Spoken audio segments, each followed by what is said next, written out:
la question à laquelle je vais essayer de répondre aujourd'hui, c'est est-ce que l'IA peut aider à la découverte de nouveaux antibiotiques? Je commence par vous prévenir, je suis microbiologiste, je ne suis pas spécialiste de l'IA. Je dépends pour ça de mes collaborateurs. Donc, on m'a demandé un peu de parler du problème de la résistance des bactéries aux antibiotiques, de parler d'antibiotiques et d'essayer d'expliquer le problème auquel on est confronté et comment est-ce que l'IA, ou du moins comment nous, on essaie d'utiliser l'IA pour essayer de régler ce problème. Donc, je vais vous parler un peu de tout ça. Bon, on espère qu'on est à la fin d'une pandémie virale, mais je pense que souvent on oublie un peu que ça fait plusieurs décennies qu'on est au milieu d'une pandémie bactérienne. Donc, vous pouvez voir sur cette ligne de temps les pandémies principales, les épidémies principales de l'histoire, et j'ai indiqué en vert lesquelles ont été causées par une bactérie. Donc, il y en a beaucoup. Même la fameuse grippe dite espagnole de 1918-1919, qui a été causée par le virus de la grippe, mais en fait, la très grande majorité des 50 millions de décès ont été causés non pas par le virus de la grippe, mais par une pneumonie bactérienne qui a été facilitée par la diminution de la réponse immunitaire due à l'infection virale. En 1942, on a commencé à utiliser des antibiotiques qui avaient été découverts en 1928 et on peut penser que c'était en fait la fin des pandémies bactériennes. Et si on regarde les chiffres, on peut voir que ça semble être le cas, c'est-à-dire que depuis cette époque, les antibiotiques ont aidé à diminuer de 70% ou plus les décès dus aux maladies infectieuses bactériennes. Bon, on peut voir vers la fin, on arrive vers les années 2000, à la fin du graphique, ça semble être en train de monter un petit peu. Puis en fait, ça augmente, ça continue à augmenter. C'est un problème auquel on est confronté parce que les bactéries acquièrent facilement de la résistance aux antibiotiques qu'on utilise. Donc, cette ligne de temps vous montre à quel moment plusieurs des antibiotiques qu'on utilise en clinique sont apparus. Leur utilisation a commencé.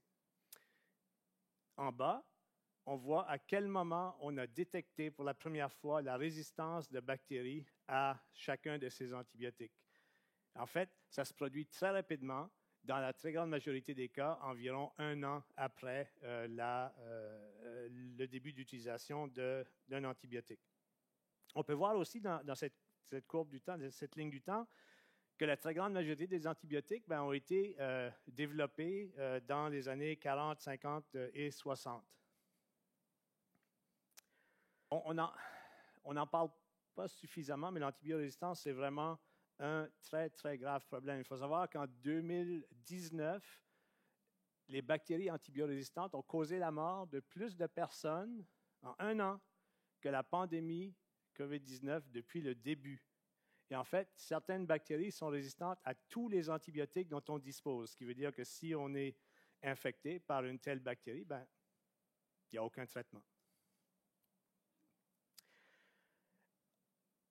Les statistiques sont vraiment frappantes. Au Canada, donc ça c'est de la modélisation, mais on prévoit qu'en 2050, si rien ne change, les bactéries antibiorésistantes causeront la mort d'environ 400 000 personnes par année au Canada, ce qui va entraîner une diminution du PIB d'environ 13 milliards de dollars. Puis ça, c'est si le taux de résistance demeure stable, s'il n'augmente pas.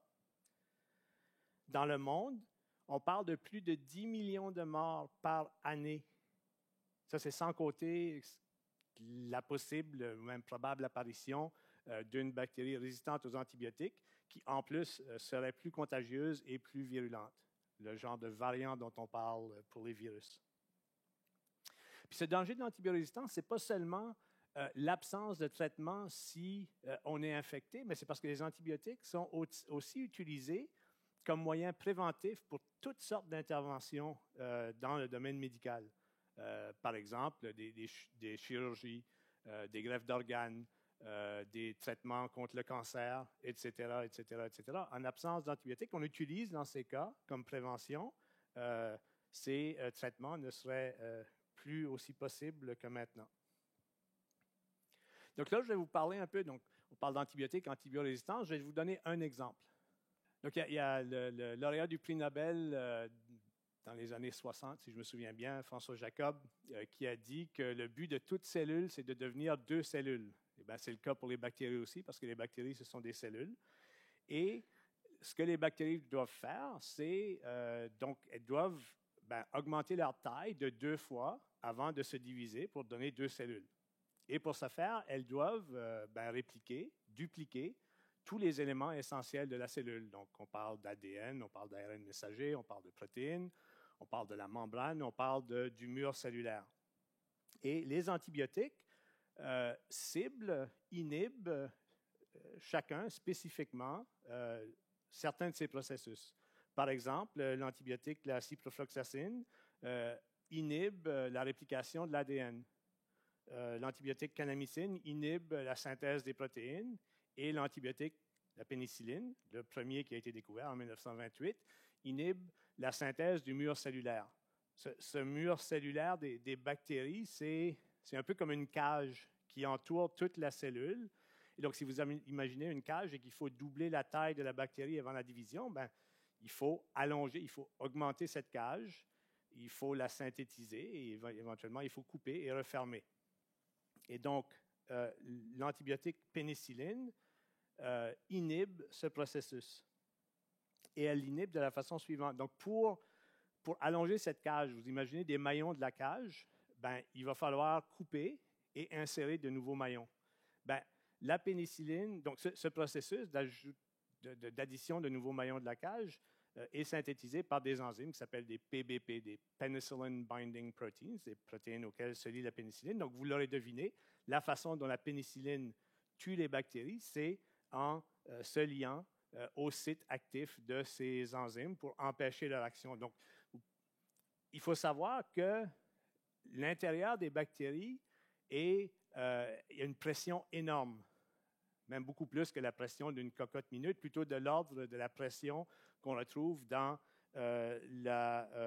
l'engin d'une locomotive. Donc, imaginez que si maintenant on fragilise le mur cellulaire, qu'est-ce qui va se produire? Là, je vais vous le montrer. Donc, on va voir ici la croissance de bactéries, à gauche sans antibiotiques et à droite avec un antibiotique de la classe des pénicillines. Donc, vous voyez la reproduction des bactéries qui s'allongent et qui se divisent sans antibiotiques. Mais regardons ce qui se passe si on ajoute un antibiotique apparenté à la pénicilline. Donc, c'est l'hécatombe, heureusement. Les antibiotiques sont très utiles. Ils empêchent non seulement empêchent la croissance des bactéries, mais peuvent causer leur mort. Mais les bactéries ont développé la capacité de résister aux antibiotiques qu'on utilise, dont la pénicilline. Les bactéries, pour résister à la pénicilline, synthétisent, fabriquent une enzyme, une protéine qu'on appelle la bêta-lactamase. Cette enzyme est sécrétée à l'extérieur de la cellule, où se trouve la pénicilline, et dégrade les molécules de pénicilline qui ne sont donc pas capables de s'attaquer aux enzymes qui sont responsables de la synthèse du mur cellulaire. Et en fait, ce qu'on voit, c'est que depuis plusieurs années, on voit une augmentation pratiquement exponentielle du nombre de bêta-lactamases différentes qu'on retrouve chez les bactéries dans l'environnement. Et ces différentes bêta-lactamases permettent aux bactéries de résister à différents antibiotiques de la classe des pénicillines, les antibiotiques bêta-lactam. Les compagnies pharmaceutiques ont modifié la pénicilline en gardant donc la partie centrale, cet anneau bêta-lactam qui est important pour son action, mais en modifiant d'autres parties de la molécule, la rendent inaccessible pour l'enzyme qui la dégrade. Mais ces enzymes peuvent évoluer et être capables de dégrader les nouveaux antibiotiques du type de la pénicilline. Donc, c'est une course aux armements constante. Nous, on développe quelque chose de mieux. Les bactéries trouvent une solution. Mais donc, quelle est la cause de cette antibiorésistance? Il faut savoir que la plupart des antibiotiques qu'on utilise sont en fait produits par des bactéries dans la nature. les bactéries les utilisent pour compétitionner contre d'autres bactéries, c'est-à-dire les bactéries et d'autres microbes les utilisent. Dans l'environnement, il y a une compétition féroce pour la nourriture, pour les éléments nutritifs, et de produire un antibiotique qui peut tuer votre compétiteur vous donne un avantage dans l'environnement. Mais évidemment, si une bactérie produit un antibiotique pour compétitionner, il faut que cet antibiotique ne tue pas la bactérie qui produit l'antibiotique. Donc, les bactéries ont évolué en même temps que la capacité de produire un antibiotique, une défense contre l'antibiotique qu'elle produit. Et les bactéries sont capables d'échanger les gènes entre elles. Donc, si une bactérie a un gène qui lui donne une résistance contre un antibiotique qu'elle produit, elle peut échanger ce gène, le donner à une autre bactérie qui va, par ce fait, devenir résistante à l'action de cet antibiotique. Bon, cette résistance aux antibiotiques, elle n'est pas très fréquente, en fait, dans l'environnement au départ. En fait, c'est nous qui sommes responsables de l'augmentation de cette fréquence parce qu'on introduit des antibiotiques dans l'environnement.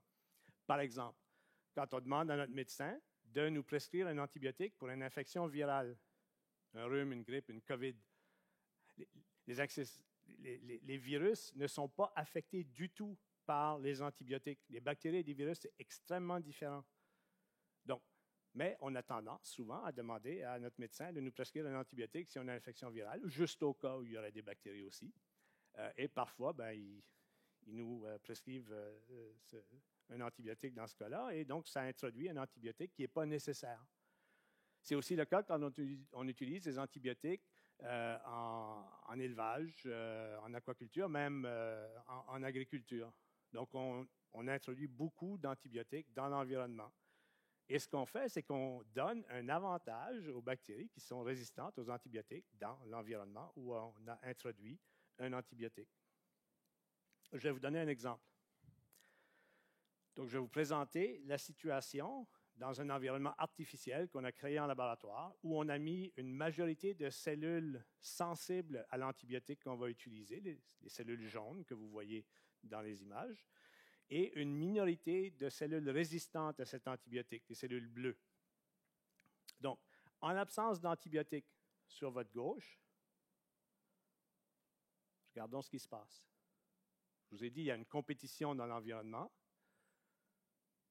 Et donc, les jaunes sont plus nombreuses et se reproduisent, et ça empêche les bleus de se reproduire. Et donc, éventuellement, les bleus vont être éliminés. Ça, c'est les cellules résistantes aux antibiotiques.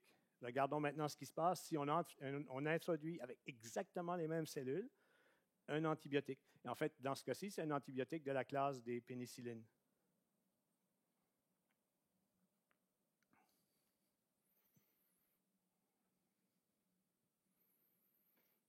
Donc, toutes les cellules jaunes sensibles à l'antibiotique sont éliminées.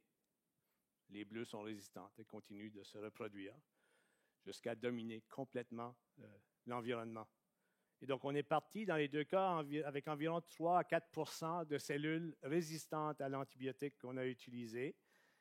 Dans le cas où il n'y a pas d'antibiotique dans l'environnement, en fait, on diminue leur proportion parce qu'il y a compétition avec les jaunes sensibles qui sont beaucoup plus abondantes. Alors que dans l'autre cas, on a complètement éliminé les bactéries sensibles et on se retrouve avec un environnement où on n'a que des cellules bactériennes résistantes aux antibiotiques. Donc, c'est ce qu'on fait quand on introduit des antibiotiques dans l'environnement. C'est vraiment un problème très grave.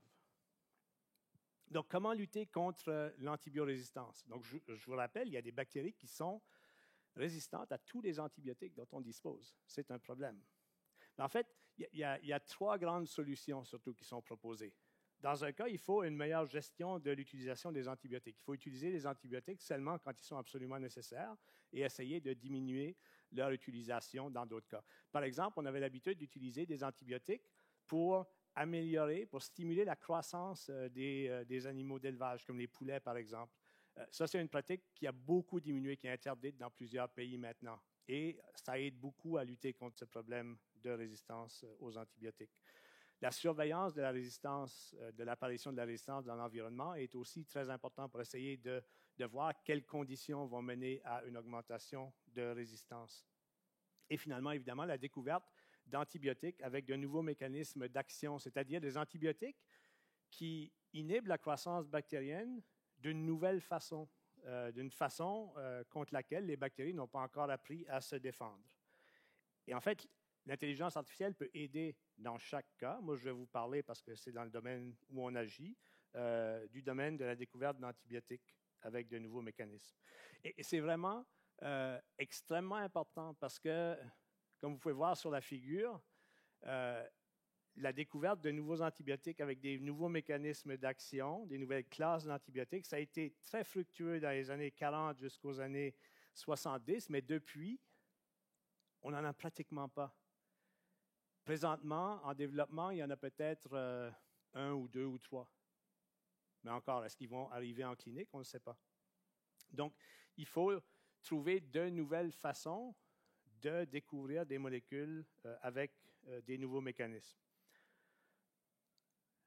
Cette période fructueuse où on a découvert beaucoup d'antibiotiques, on utilisait des méthodes traditionnelles qui marchaient très bien. C'est-à-dire que ce qu'on faisait, c'est qu'on prenait de grandes banques, de grandes collections de composés chimiques et on les testait un à un pour voir s'il y en avait qui empêchaient la croissance des bactéries. Et on le faisait dans ce qu'on appelle des boîtes multipuits, comme vous pouvez voir sur la gauche, où on place du milieu de culture pour les bactéries, on ajoute les bactéries dans chaque puits et on ajoute une molécule différente dans chaque puits. Et on regarde s'il y a eu croissance des bactéries ou non. Et dans les cas où il n'y a pas de croissance, bien, ça nous indique que cette molécule peut empêcher la croissance des bactéries. Bon, les problèmes, ça a été très fructueux, mais maintenant, on est confronté au fait que, bien, d'une part, cette information est très limitée, c'est binaire. Il y a eu croissance ou non en présence du composé chimique. Ça ne distingue absolument pas le mécanisme d'action de la molécule qui aurait pu empêcher la croissance. On voit la même réponse dans tous les cas. Et c'est limité aux banques de composés chimiques existants. C'est-à-dire qu'il faut avoir un composé chimique pour pouvoir le tester. Il y a d'énormes banques de composés chimiques dont je vais parler qui existent computationnellement, in silico, qui n'ont jamais été testées, mais qui peuvent être explorées par l'intelligence artificielle. Mais comment est-ce qu'on peut avoir accès à ces banques de données? Bien, ce que nous, on fait, c'est qu'on combine la richesse de l'information en microscopie avec l'analyse par l'intelligence artificielle pour apprendre aux algorithmes à reconnaître quelles sont les caractéristiques de molécules qui ont une probabilité, une bonne probabilité d'avoir un effet antibiotique. La microscopie, c'est vraiment beaucoup plus puissant qu'une information binaire. Croissance ou pas de croissance, ça nous donne de l'information sur comment est-ce que les bactéries sont mortes, par exemple. Donc, je vous donne une analogie. On a marqué un but au hockey, par exemple. C'est une information binaire. Il y a eu but ou il n'y a eu pas but. Si on a une photo, on a déjà plus d'informations. On sait que le but a été marqué contre les Bruins de Boston. On reconnaît peut-être le masque du gardien de but. On a l'impression que le but a été marqué par quelqu'un qui s'en venait sur l'aile droite, probablement sur un lancer frappé. Encore mieux, si on a une vidéo, ben là, on a énormément d'informations. Évidemment, les amateurs de hockey auront reconnu tout de suite que c'était un début spectaculaire, donc Guy Lafleur avait le secret. Donc, c'est ce qu'on veut faire pour ces criblages de composés chimiques. Donc, savoir qu'une molécule empêche la croissance d'une bactérie, c'est bien, mais la microscopie peut nous dire comment cette molécule a empêché la croissance. Donc, ce qu'on fait au laboratoire, c'est qu'on fait la même croissance de ces bactéries dans ces boîtes multipuits, mais on les observe après traitement au microscope. Et ça nous permet de voir si les cellules déjà ont une apparence différente quand leur croissance est inhibée. Par exemple, ici, on peut voir dans deux cas. Dans un cas, les cellules s'allongent. C'est un peu comme ce que vous avez vu dans le film que je vous ai montré avec l'antibiotique. Les cellules se sont allongées avant d'exploser. Ou dans un autre cas, les cellules sont plus courbées. Ça nous donne déjà une information, c'est-à-dire que les molécules agissent de façon différente. On peut aussi colorer différents processus des cellules bactériennes avec des molécules fluorescentes qui soit nous donnent une idée d'une activité ou nous indiquent où tel processus se produit à l'intérieur des cellules, comme illustré. Par exemple, en rose, une protéine qu'on peut détecter par fluorescence se trouve au bout des cellules en général. Et on peut voir que dans un cas, cette protéine ne se trouve plus au bout des cellules. Ça nous donne une information utile sur le fonctionnement de la molécule qui a pu inhiber la croissance des bactéries. Et ce qu'on veut faire, c'est répéter ce genre de processus pour faire une corrélation entre l'activité d'un composé chimique et le processus qui l'inhibe chez les bactéries, c'est-à-dire son mécanisme d'action, en comparant l'effet d'inhiber un gène et l'effet d'ajouter une molécule. Donc, on veut faire des genres d'autopsie bactérienne sur tous les gènes, les 4000 gènes d'un pathogène, par exemple, et sur une collection de molécules de quelques centaines de milliers de molécules.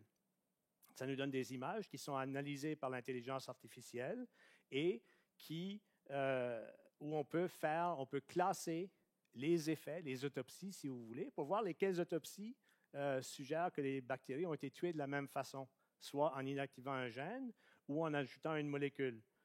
Ce qui nous indique, donc si on a une autopsie d'un gène qui est semblable à celle d'une molécule, ça nous indique que c'est probablement que la molécule a inhibé le processus cellulaire dont le gène est responsable. Et si on trouve des molécules dont l'autopsie est dans une classe à part, une classe à part des autres molécules ou même des gènes, ça nous suggère qu'elle agit d'une façon encore inconnue. Donc, potentiellement, un antibiotique qui agit avec un nouveau mécanisme d'action, ce qui est exactement ce qu'on cherche. Donc, ce qu'on fait en pratique au laboratoire, c'est qu'on construit ce qu'on appelle des micropuces de cellules. C'est ce que vous avez en bas à droite sur l'écran, en noir, avec les petits points blancs. Chaque petit point blanc, donc ça représente un des puits de ces cultures, ces multiples cultures bactériennes. Donc, chaque point représente un traitement avec un composé chimique différent ou avec l'inactivation d'un gène différent. Et on obtient des images comme celles que vous voyez en haut à droite. On a environ 100 à 500 cellules par image, 5 canaux pour chaque image, c'est-à-dire 5 couleurs différentes, par exemple. On peut cribler présentement 10 000 échantillons par jour. On est en train de développer des méthodes pour arriver à cribler 100 000 échantillons par jour, parce qu'évidemment, l'IA a besoin d'énormément de données pour être plus performante. Et donc, ces lames de microscope sont à peu près 2 par 4 cm et on a donc 2000 échantillons par lame, ce qui nous permet de faire ces cribles de façon très rapide. Et l'IA est essentielle pour plusieurs aspects. Donc, reconnaître les cellules dans les images, d'une part. Analyser les paramètres de ces cellules, c'est-à-dire, est-ce que les cellules sont plus longues, est-ce qu'elles sont plus épaisses, est-ce qu'elles sont plus courbées, est-ce qu'elles ont une forme différente. L'analyse des signaux fluorescents, qui, je vous le rappelle, nous indique un processus spécifique dans le cas de chaque couleur. Donc, l'intensité des couleurs, la distribution au niveau de chaque cellule. Et ensuite, l'IA nous aide à classifier ces autopsies pour voir lesquelles sont semblables et lesquelles sont différentes. Et éventuellement, on va vouloir le faire. Je vous ai montré que pour le but de Guy Lafleur, voir la vidéo, c'est beaucoup mieux que voir une seule photo. On veut développer des méthodes, on est en train de les développer en fait, où on peut faire la même chose en temps réel, c'est-à-dire qu'on peut voir les bactéries en vidéo. Et l'IA est super importante, encore plus importante ici parce que c'est beaucoup plus complexe comme information. Et aussi, il faut optimiser l'acquisition des images pour construire ces vidéos, pour utiliser le temps d'acquisition, surtout sur les échantillons où il y a un effet. Parce que quand on fait ce genre de crible, il faut savoir que la très grande majorité des molécules n'ont aucun effet. Donc, si on passe notre temps à faire des images de ces conditions qui n'ont aucun effet, ce n'est pas très utile. Et ça diminue l'efficacité du criblage. Et ensuite, toute cette information est utilisée pour la construction d'un modèle d'IA qui peut reconnaître et prédire les antibiotiques potentiels. Et ces antibiotiques potentiels, c'est des antibiotiques qui sont in silico. C'est-à-dire que la très, très, très grande majorité n'ont pas encore été synthétisés. Mais il y a des banques, par exemple, la banque RealSpace, qui a 23 milliards de composés chimiques individuels qui peuvent être synthétisés très rapidement et à coût modique. Et les modèles d'IA. Ici, on collabore avec Valence Discovery, une compagnie de Montréal, qui travaille déjà dans ce domaine avec des compagnies pharmaceutiques pour des maladies non infectieuses. Ben, leurs modèles peuvent utiliser nos informations de microscopie pour aller prédire quelles molécules in silico ont une chance d'avoir une activité antibiotique. On va en faire synthétiser quelques milliers et on va les tester dans notre système et on va continuer, on va faire une boucle pour l'information qu'on va obtenir, va aider à améliorer les modèles d'IA de prédiction et on espère de cette façon arriver à trouver des molécules avec un potentiel antibiotique. Donc, est-ce que l'IA peut aider à la découverte de nouveaux antibiotiques? Ben, je vais répondre oui, peut-être entre guillemets, parce qu'on ne le sait pas encore. On est en train de commencer ces travaux et j'espère que dans quelques années, ben, je vais pouvoir répondre oui, en effet, elle peut nous aider. Donc, je vais terminer en remerciant quelques personnes. Ce projet, notre développement de la méthode de criblage à haut débit par microscopie a été développé par un chercheur de mon labo, David Kissela, qui en fait, lui, a développé ces méthodes, pas pour découvrir des antibiotiques au départ, mais pour comprendre les mécanismes du processus de vieillissement des cellules bactériennes. Nos collaborateurs en IA, les professeurs Flavie Lavoie-Cardinal et Audrey Durand de l'Université Laval, le professeur Yoshua Bengio de l'Université de Montréal, la compagnie Valence Discovery et Génome Québec pour nous donner quelques dollars pour commencer à tester ces méthodes. Et à vous pour votre attention. Merci beaucoup.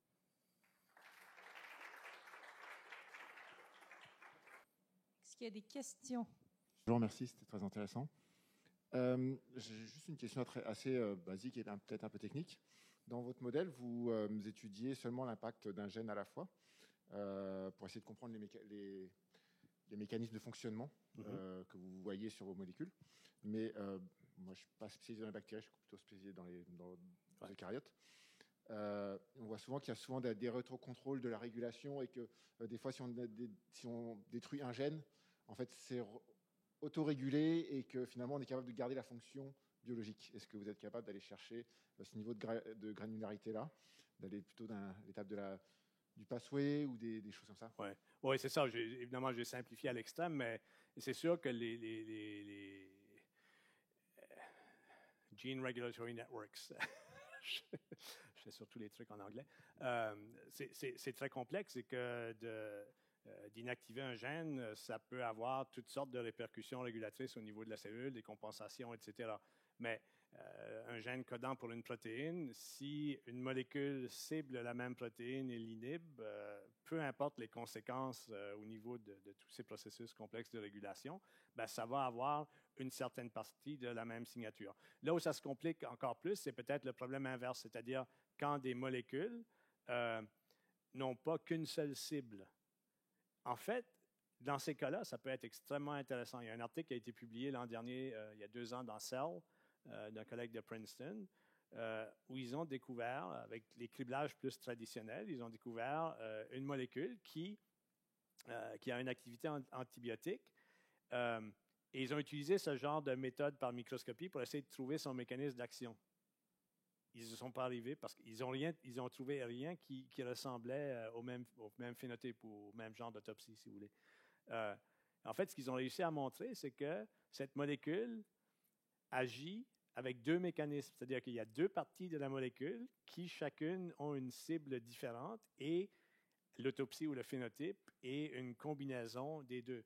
Et en fait, c'est le genre d'antibiotique qu'on voudrait vraiment trouver parce que la possibilité d'obtenir la résistance à ce genre de composé est beaucoup moindre puisqu'elle a 2 cibles indépendantes. Donc ça se produit dans les 2 directions, ce genre de problème. Mais encore une fois, je pense que c'est d'avoir une quantité de données la plus élevée possible qui va aider à démêler tout ça. Et c'est pas parfait non plus, c'est sûr. Oui? De potentiels antibiotiques, par exemple en utilisant des molécules inconnues qui sont situées sur des agents comme les plasmides, qui sont souvent porteurs de résistance. Ça, c'était la première question. Oh, excusez, vous pouvez la poser à nouveau? J'ai manqué un truc. Les gènes de résistance, Oui. ils se baladent souvent sur des plasmides ou entre des transposons. Est-ce qu'on est capable de pré-cribler? C'est-à-dire, il y a des fois des molécules inconnues qui ne sont pas annotées et qu'on pourrait utiliser comme des potentiels antimicrobiens en faisant une bibliothèque à partir de données, je ne sais pas, métagénomiques ou bactériennes. Ah oui, absolument. OK. Oui, Et la deuxième question, c'était un des problèmes de l'antibiorésistance, c'est le retour sur investissement pour les pharma. C'est pour ça principalement qu'elle ne développe pas ça. Est-ce que l'IA peut aider ça? Et ça peut être quoi une réponse à ça? Comment on peut gérer ce problème qui est quand même assez aigu? OK. Est-ce que ce que vous faites là peut les aider à couper un certain nombre de coûts dans leur pipeline de découverte? Ouais. Donc, 2 excellentes questions. Première question, donc est-ce qu'on pourrait construire des librairies, des banques de gènes, par exemple, qui pourraient produire des molécules et tester ces molécules? Absolument, ça se fait déjà, en fait. J'ai une collègue, en tout cas, elle était à l'Université de Wisconsin, maintenant, elle a déménagé, mais bon, peu importe. Elle va isoler des bactéries de l'environnement, elle va prendre le génome, faire des banques de gènes aléatoires et tester tous ces clones pour la production de molécules qui ont une activité antibiotique. Donc, ça se fait déjà.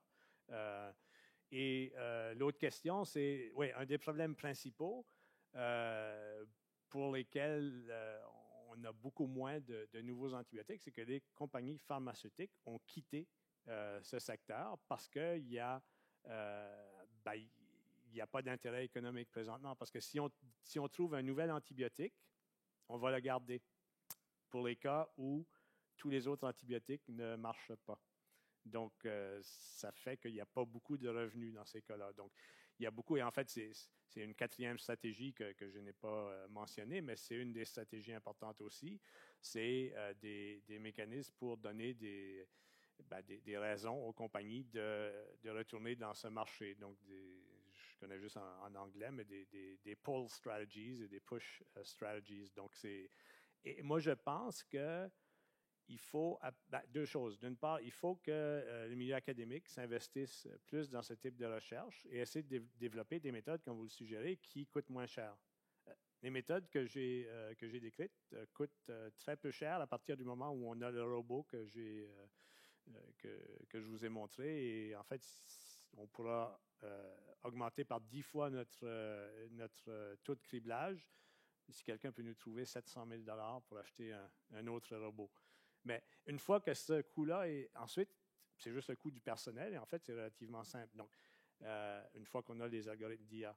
Donc, ça, c'est des façons d'accélérer le processus. Et moi, ce que je me dis, c'est que si le milieu académique peut au moins découvrir plusieurs antibiotiques potentiels, parce que la découverte d'un antibiotique, c'est la première partie. Ensuite, il faut toutes les études cliniques et tout ça, mais au moins, si on a une collection, si on a une banque de composés qui sont prêts à être testés et déployés, on a déjà fait une grande partie du travail. Et donc, je pense qu'il faut que les gouvernements décident, parce que les compagnies pharmaceutiques ne sont plus dans ce domaine, de passer la balle au milieu académique qui est prêt à faire ce genre de travail, parce que c'est extrêmement stimulant. Moi, mon travail, je n'ai jamais travaillé en IA. Je discute avec des gens depuis que je suis arrivé à Montréal en 2019. C'est extrêmement stimulant. Donc, je pense qu'il y a beaucoup d'intérêt de ce côté. Puis de l'autre côté aussi, les gens en IA sont très intéressés par ce qu'on fait parce qu'on peut leur donner énormément de données. Donc, il y a de beaux partenariats à faire. Ouais. Excellente question, merci. Hi, I was wondering if you can comment a little bit on the modeling of the resistance. So if you sequentially try different antibiotics versus trying them all at the same time, would the resistances appear, like trigger more time to appear, but it will be faster? Like, is there any studies based on that? Because usually in the clinic, the way that it works is you choose one, you treat with that one, you see the resistance appearing, then you treat with another one, right? So I was wondering if there is any... So you're talking about using combinations of antibiotics, for example. Is that possible, or is that going to make the problem worse because then the resistance is going to appear faster? So are there any mathematical modeling about combinations are actually a very good strategy because the probability becomes multiplicative, right? So if you have this probability of getting resistance with compound A and this with compound B, and you add both of them, unless they have some similar targets, the probability is the product of Yeah, the two that's what I mean, probabilities, like, if so it has that been any- reduces the chances of getting resistance, because what increases the chances of getting resistance is reproduction of the bacteria, right? So the more they reproduce, at every reproduction, they have a chance of getting a mutation, a variant, that makes them more resistant to something. But if you're killing them in two different ways, the chances of that happening is much lower, because you'd have to have two different mutations. And the frequency of each mutation occurring by chance, which is what happens, is about 10 to the minus 8. So for 2, 10 to the minus 8 times 10 to the minus 8. My question was a little bit more like in a hospital settings, when you know the chances of having a multi-resistant bacteria is much higher, right? Right. Like obviously, like in nature, Yeah. like your chances are going to be better, like to using multiple. Right. But in that settings, when you probably have Yeah. a couple of resistance in there already, Right. have been any modeling in like, is there any better outcome? I think the way, so yes, so there are a lot of bacteria that out there that are resistant to multiple drugs. In fact, typically these resistance genes are coded together on a plasmid, for example, Yeah. and they're transferred together in block. So the best strategy against that is to find an antibiotic that works with the mechanism for which there is no resistance yet. Resistance will come at some point. So that's why management of antibiotic use is extremely important. Once you table an antibiotic for a while, I mean, that was shown very early in the use of antibiotics, like when streptomycin was developed. In a hospital in London, they saw that very rapidly they found resistance in the hospital setting very rapidly. They stopped using that antibiotic, and within a year, they found less resistance and less resistance. So management is extremely important. The more antibiotics you have with different mechanisms of action gives you a much better chance of having a management strategy that works. So I guess it would be nice to have that same graph that you were showing with the delay for Yes. resistances, but like for multiple resistance in the same strain to kind of have an idea about the... No, very good. Thanks. Super, OK. merci beaucoup pour toutes les questions. Donc, on va juste encore une fois remercier Yves Brun pour sa conférence. Merci. Une question que Yves Brun nous a posée aujourd'hui, c'est est-ce que l'intelligence artificielle peut nous aider à la découverte de nouveaux antibiotiques? Et très clairement énoncé dans cette conférence-là, la réponse, c'est oui, et de multiples manières. Donc, on sait d'abord qu'à cause des bactéries, ça a déferlé beaucoup de pandémies. Évidemment, on est encore présentement dans la pandémie de COVID-19, mais les pandémies du passé sont aussi causées par des bactéries. Et très tôt dans l'histoire, on a remarqué qu'il y avait une résistance aux bactéries qui se développait. Et la majorité des antibiotiques qui ont été développés dans les années 40 et 50, c'est ça, il existe des résistances encore aujourd'hui. Et ce qui est un fait qui est plutôt alarmant, c'est que les bactéries antibiorésistantes créent plus de morts en une année que tous les morts de la COVID-19. Donc, en fait, les bactéries antibiorésistantes, donc les bactéries qui vont résister aux antibiotiques, sont plus dangereuses, aussi dangereuses, voire plus dangereuses que les bactéries en soi. Et donc, selon des modélisations pour 2050, l'antibiorésistance, ça pourrait créer une baisse du PIB et beaucoup de morts, et évidemment plein d'autres effets très dramatiques. Et un des exemples que Yves nous a donné, c'est que les antibiotiques pouvaient inhiber les processus essentiels pour la croissance, comme par exemple avec la pénicilline. Donc, dans le fond, ce qui se passe avec la pénicilline, c'est que ça va empêcher la reproduction des bactéries et peut même les tuer. Par contre, puisque les antibiotiques sont créés souvent à base de bactéries et de microbes dans l'environnement, ces bactéries-là peuvent développer une résistance et la transmettre aux bactéries que la pénicilline essaie de tuer. Donc, c'est un petit peu un revers comme ceci. Et en fait, on s'est aussi posé la question, c'est quoi la cause de la résistance? Même si elle est peu fréquente dans l'environnement, comme je viens de le dire, c'est ça, c'est que les bactéries ont ce pouvoir-là d'échanger les gènes entre elles. Et des fois, si on fait une mauvaise utilisation des antibiotiques, on peut donner un avantage aux bactéries résistantes. Yves nous a donné un exemple que si on avait un antibiotique et aussi des bactéries résistantes, on pourrait passer de 3% de bactéries résistantes à à 100% de bactéries résistantes. Et la dernière question qu'on s'est posée, c'est comment lutter contre l'antibiorésistance? D'abord, c'est de découvrir des antibiotiques avec des nouveaux mécanismes, mais c'est là que l'intelligence artificielle fait son entrée. Donc, un des exemples qu'il nous a donné, c'est de combiner la microscopie et l'intelligence artificielle pour essayer de reconnaître des caractéristiques qui ont des effets antibiotiques et donc possiblement de nouveaux antibiotiques sur le marché de la santé. Et un exemple aussi qu'il nous a donné, c'est des autopsies bactériennes, donc d'étudier comment ces bactéries-là sont décédées et quel processus a mené à ça pour vraiment mieux comprendre l'antibiorésistance. Donc, en résumé, l'intelligence artificielle est essentielle d'abord pour reconnaître les cellules, pour analyser les paramètres cellulaires, pour analyser les signaux fluorescents et pour classifier les autopsies, justement, entre guillemets, des cellules. Et donc, c'est ce que Yves Brun et son équipe font, c'est-à-dire c'est de prédire et de reconnaître des antibiotiques potentiels pour contrer justement ce grand problème-là qui est l'antibiorésistance. Donc, merci beaucoup.